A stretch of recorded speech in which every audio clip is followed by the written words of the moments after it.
Good morning વિદ્યાર્થી મિત્રો, હું છું હેતલ પટેલ. આપણી યુટ્યુબ ચેનલ પર તમારું સ્વાગત છે.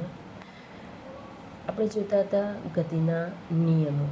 એમાં આજે જોવાના છે કણનું સંતુલન અને એને રિલેટેડ એમસીક્યુ. તો લાસ્ટ ટાઈમ જે આપણે જોયું તે થોડુંક રિવિઝન કરી નાખીએ. તો લાસ્ટ ટાઈમ આપણે વેગમાનના સંરક્ષણનો નિયમ જોયેલો. વેગમાનના સંરક્ષણનો નિયમ જે છે એ તમને બે રીતે વ્યાખ્યા જે છે મેં લાસ્ટ ટાઈમ તમને કીધેલી કે બે કણોની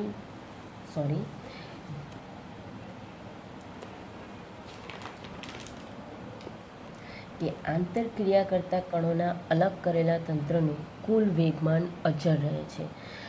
અથવા તો તમે આ રીતે યાદ રાખી શકો છો, અલગ કરેલા તંત્રનું કુલ પ્રારંભિક વેગમાન તેના અંતિમ વેગમાન જેટલું હોય છે. એટલે પ્રારંભિક વેગમાન તેટલું જ અંતિમ વેગમાન હોય તો શું રહે?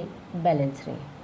તો એ તમારો વેગમાન સંરક્ષણનો નિયમ હતો કે કોઈ પણ એક તંત્ર હોય તો તેનું વેગમાન જે છે એનું ટોટલ મૂલ્ય તો અચળ જ લેવાનું. તમે જો અંતિમ અને પ્રારંભિક દરેકનો સરવાળો કરો તો એનું જે કુલ વેલ્યુ જે છે એ અચળ થવી જોઈએ.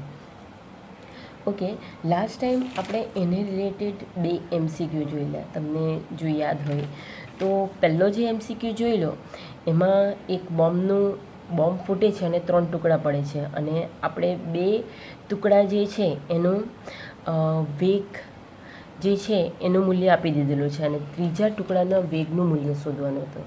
ત્યાર પછી એક દાખલો જે છે એ તમને મેં હોમવર્કમાં જાતે કરવા માટે કીધેલો હતો કે એક સ્થિર બોમ્બનો વિસ્ફોટ થતાં 3 ટુકડા થાય છે.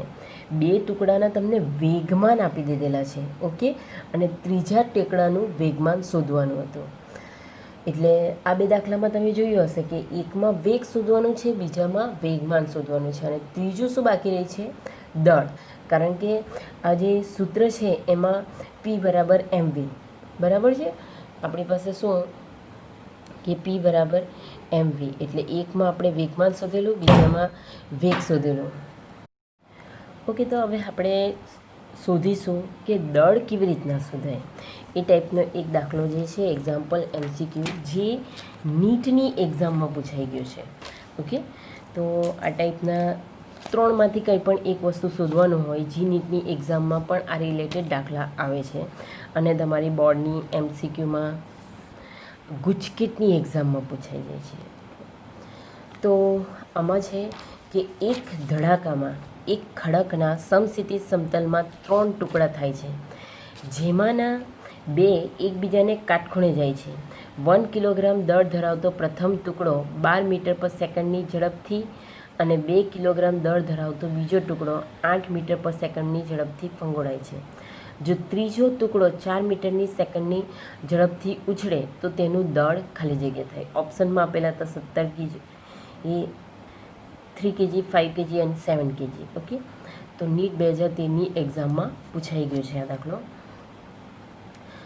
તમને આપેલું છે કે 3 ટુકડા થાય છે. પહેલો ખડક કેવો છે? એક આખો છે. એ ખડકના 3 ટુકડા થાય છે. એમાં 2 ટુકડા જે છે ધારી લઈએ કે એક ટુકડાનું દળ m1 છે, બીજા ટુકડાનું દળ m2 છે. તમને દળ પણ આપી દીધેલું છે કે m1 બરાબર 1 kg અને m2 બરાબર 2 kg. m1 પ્રથમ ટુકડો છે એની ઝડપ 12 મીટર પર સેકન્ડ અને બીજો ટુકડો જે છે એની 8 મીટર પર. પણ શું કીધેલું છે કે ટુકડા જે ફંગોળાય જે છે એ 2 ટુકડા એકબીજાને કાટખૂણે જાય છે. એટલે એક એક્સ એક્સિસ પર જાય છે અને એક વાય એક્સિસ પર જાય. તો બે વચ્ચેનો ખૂણો કેવો રહે? કાટખૂણો. એટલે અહીંયા જ્યારે વેગ શું છે? સદિશ રાશિ છે, એટલે એની દિશા દર્શાવવી પડે.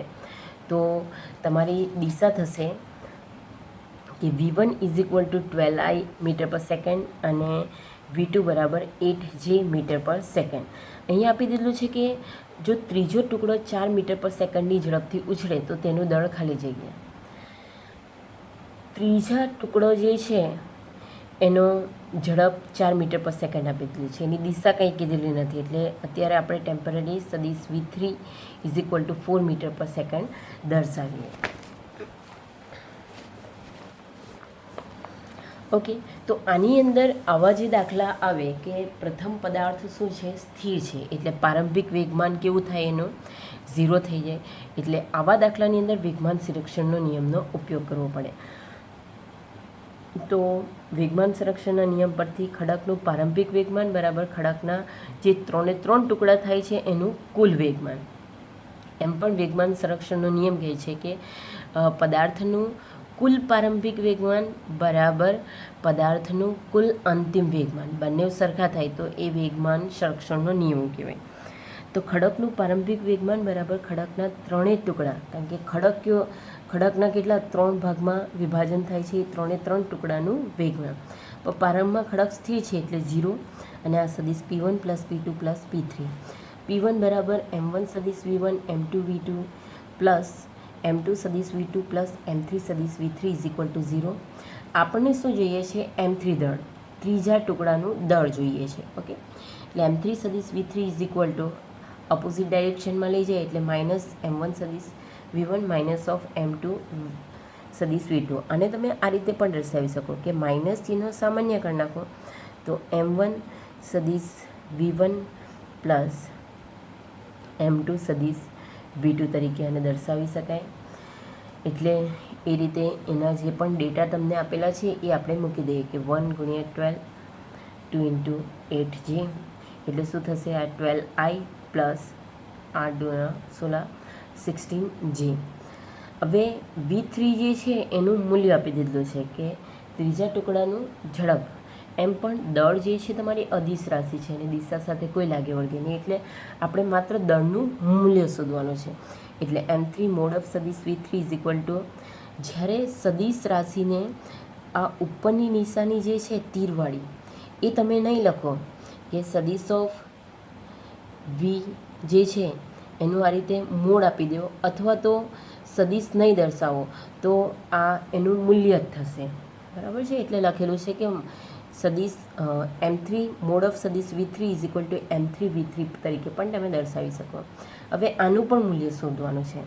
તો તમારા ચોથા ચેપ્ટર સદિશના નિયમ પ્રમાણે જ્યારે મૂલ્ય શોધવાનું I જે કે સ્વરૂપમાં આપેલું હોય તો √ એનો સ્ક્વેર થશે.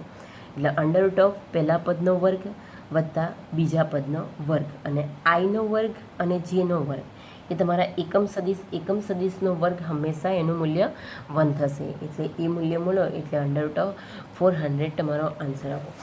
એને તમે વર્ગમૂળમાંથી બહાર કાઢશો એટલે M3 V3 = 20, અને V3 બરાબર શું આપેલું છે 4, એટલે તમારા પદાર્થનું દળ આવશે 5 kg, જે તમારો C ઓપ્શન જે છે એ આપેલો છે. આમ વેગમાનના સંરક્ષણના નિયમનો ઉપયોગ કરીને તમે 3 વસ્તુ શોધી શકો. વેગમાન શોધી શકો છો, પદાર્થનું દળ શોધી શકો છો, અને પદાર્થનો વેગ પણ તમે શોધી શકો છો. હવે આપણે જોઈએ કણનું સંતુલન.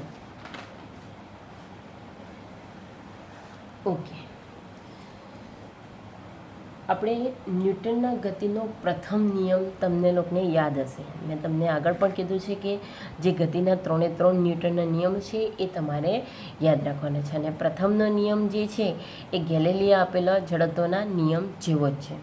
ઓકે, તો પ્રથમ નિયમ શું હતો તમને ખબર જ હશે કે જ્યાં સુધી કોઈ સ્થિર પદાર્થ જે છે એ સ્થિર જ રહે છે અને અચળ વેગથી ગતિ પદાર્થ પોતાની અચળ ગતિ જે છે જાળવી રાખે છે, જ્યાં સુધી એના ઉપર અસંતુલિત કોઈ બાહ્ય બળ ન લાગે ત્યાં સુધી.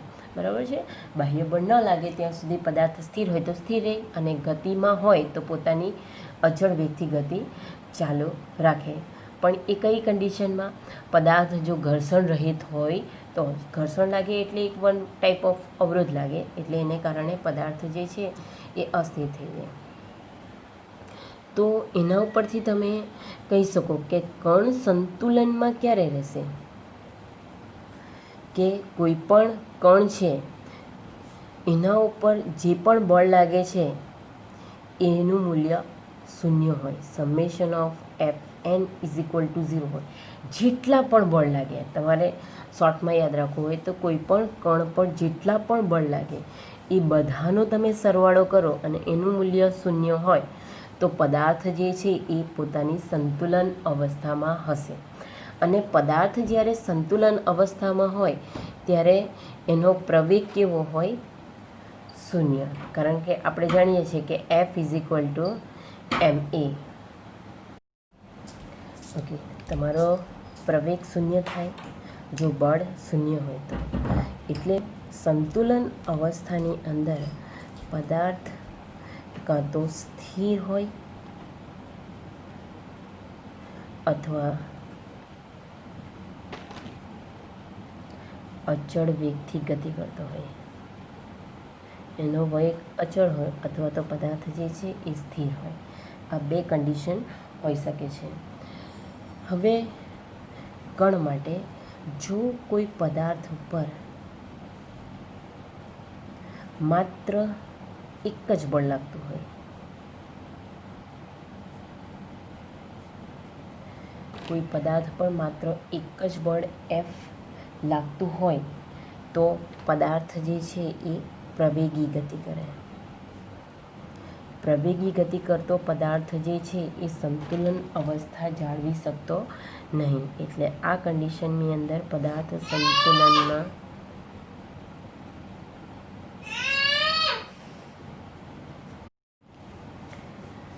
સંતુલનમાં રહી શકે નહીં. આ વસ્તુ તમે MCQ માટે યાદ રાખજો કે પદાર્થ પર માત્ર એક જ બળ લાગતો હોય તો પદાર્થ કોઈ દિવસ સંતુલનમાં રહેતો નથી. એના ઉપર પ્રવેગી ગતિ લાગશે. ઓકે, હવે બે પદાર્થો માટે જોઈએ.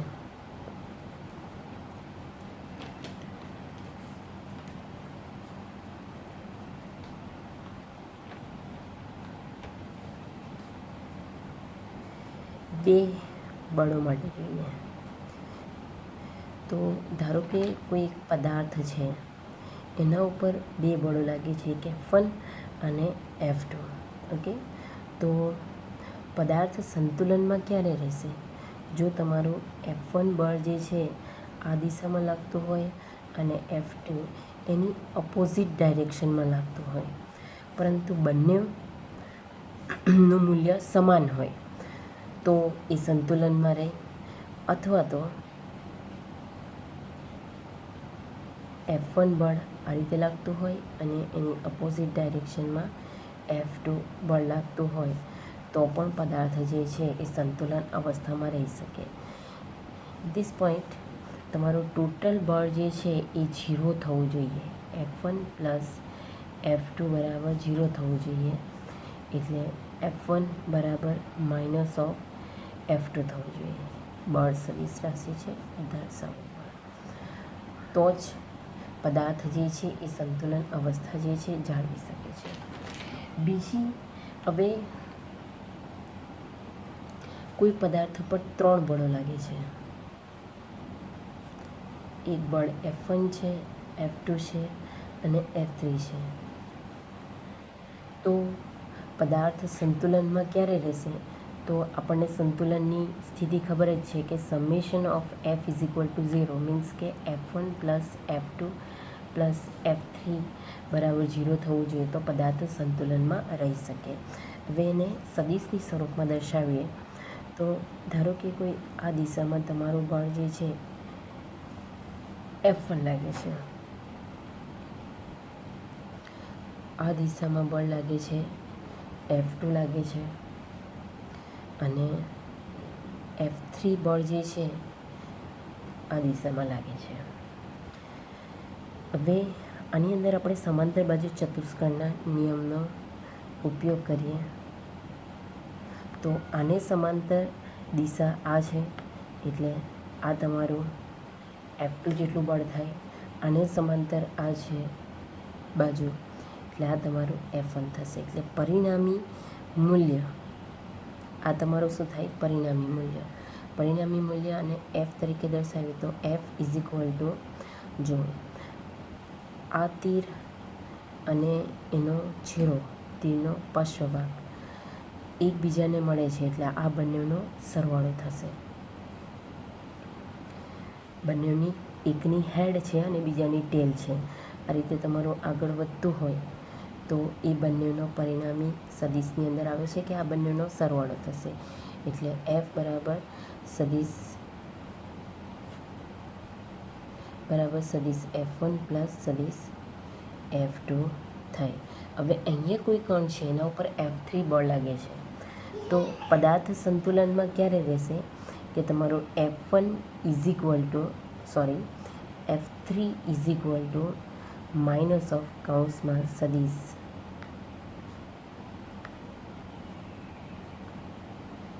F1 પ્લસ સદિશ F2 થવું જોઈએ.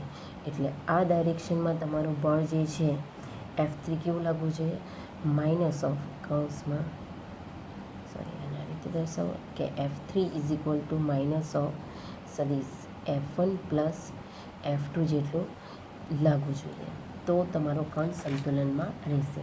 હવે એને ત્રિકોણ, આ તો આપણે શું દર્શાવ્યું કે સમાંતર બાજુ ચતુષ્કોણની રીત.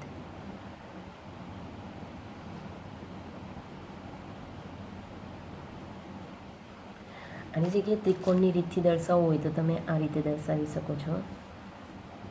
આ તમારું સદિશ F1 છે, આ જે બળ લાગે છે એ તમારું સદિશ F2 છે.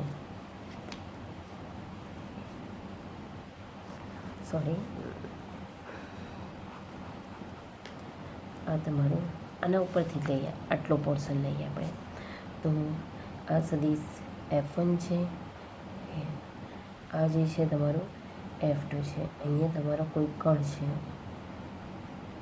ઓકે. તો F3 શું થશે, એની ડાયરેક્શન અપોઝિટ આવશે, એટલે F3 is equal to minus of સદિશ F1 પ્લસ સદિશ F2. બરાબર. તો તમારો કણ જે છે એ સંતુલન અવસ્થામાં રહેશે. એટલે સંતુલન અવસ્થા માટે તમારે આટલું જ યાદ રાખવાનું છે કે સપોઝ કોઈ એક કણ પર n જેટલા બળો લાગતા હોય તો પણ આ કણને સંતુલન અવસ્થામાં રહેવા માટે એનો ટોટલ સરવાળો જે છે f of n is equal to 0 થવું જોઈએ, જ્યાં n is equal to i.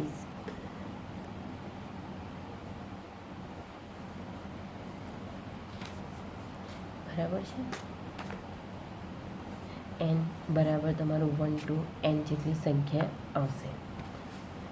આટલું વસ્તુ જે છે એ કણના સંતુલન માટે તમારે યાદ રાખવાનું છે. અને આ ખાસ યાદ રાખવાનું MCQ માટે કે કોઈ પણ પદાર્થ અચળ વેગથી ગતિ કરતો હોય અથવા પદાર્થ સ્થિર હોય, મીન્સ કે એ કણ જે છે એ સંતુલન અવસ્થામાં છે, અથવા તો એનો પ્રવેગ 0 હોય, ટોટલ બળ 0 હોય, તો એ કણ જે છે એ સંતુલન અવસ્થામાં છે એમ કહી શકીએ. આ વસ્તુ તમને MCQમાં પૂછી શકે છે. હવે એને રિલેટેડ એક એક્ઝામ્પલ જોઈએ.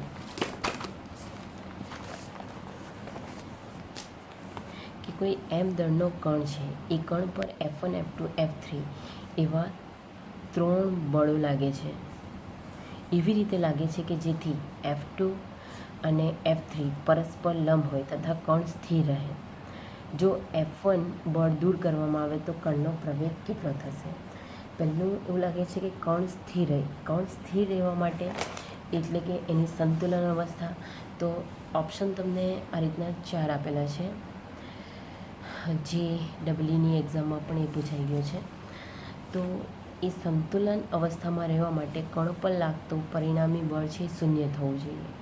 એટલે કે summation of F is equal to 0 થવું જોઈએ. એટલે સદિશ F1 plus F2 plus F3 બરાબર 0 થાય. અને તમે આ રીતે દર્શાવી શકો કે સદિશ F1 is equal to minus of સદિશ F2 પ્લસ સદિશ F3. અહીંયા શું કહેલું છે, આપણે આ રીતે એટલા માટે દર્શાવવાનું છે કે જો F1 બળ દૂર કરવામાં આવે એટલે F1 બરાબર શું થાય છે એ લઈ લઈએ, અને એનું જો મૂલ્ય લેવામાં આવે તો મોડ ઓફ સદિશ F1 ઇઝ ઇક્વલ ટુ સદિશ F2 પ્લસ સદિશ F3 થાય.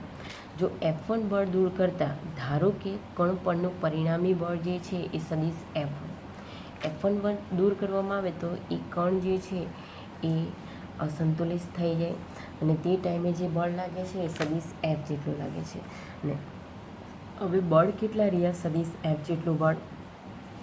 F1 તો દૂર થઈ ગયા એટલે બળ રહેશે 2 અને 3. એટલે સદિશ એફ બરાબર સદિશ F2 પ્લસ સદિશ F3 થાય. એટલે આપણે માત્ર શોધવાનું શું છે, અહીંયા અદિશ સ્વરૂપમાં તમને ઓપ્શન આપેલા છે, એટલે મૂલ્ય ફાઇન્ડ આઉટ કરવાનું છે. તો કણનો પ્રવેગ શોધવાનો છે, એટલે મોડ ઓફ સદિશ F ઇઝ ઇક્વલ ટુ સદિશ F2 પ્લસ F3 લેવાય. હવે આની અંદર કોઈ ઓપ્શન એવો નથી આપેલો કે F2 પ્લસ F3 આવે. જો આની જગ્યાએ F2 plus F3 divide by M આપેલું હોય તો તમારો આ ઓપ્શન અહીંયા સાચો થઈ જાય, પણ એવું નથી આપેલું, બરાબર છે. એટલે આપણે આગળ વધીએ તો F2 પ્લસ F3 બરાબર શું છે કે મોડ ઓફ F1. F1નું મૂલ્ય, હવે F બરાબર જાણીએ છીએ કે F is equal to ma, તમારા ન્યૂટનના ગતિના બીજા નિયમ અનુસાર ઇઝ ઇક્વલ ટુ F1 થાય છે. એટલે પ્રવેગ શોધવાનો છે, એટલે E is equal to F1 અપન m થશે. એટલે તમારો આન્સર આવે F1 અપન m. હવે ઘણી નાની નાની બાબતો હોય છે જેમાં આપણે ભૂલ કરીએ છીએ, એટલે આ જે નાના નાના સૂત્રો છે એ તમારે મગજમાં ઠસાવી લેવાના છે, જે તમને આગળ પણ કામ આવે છે.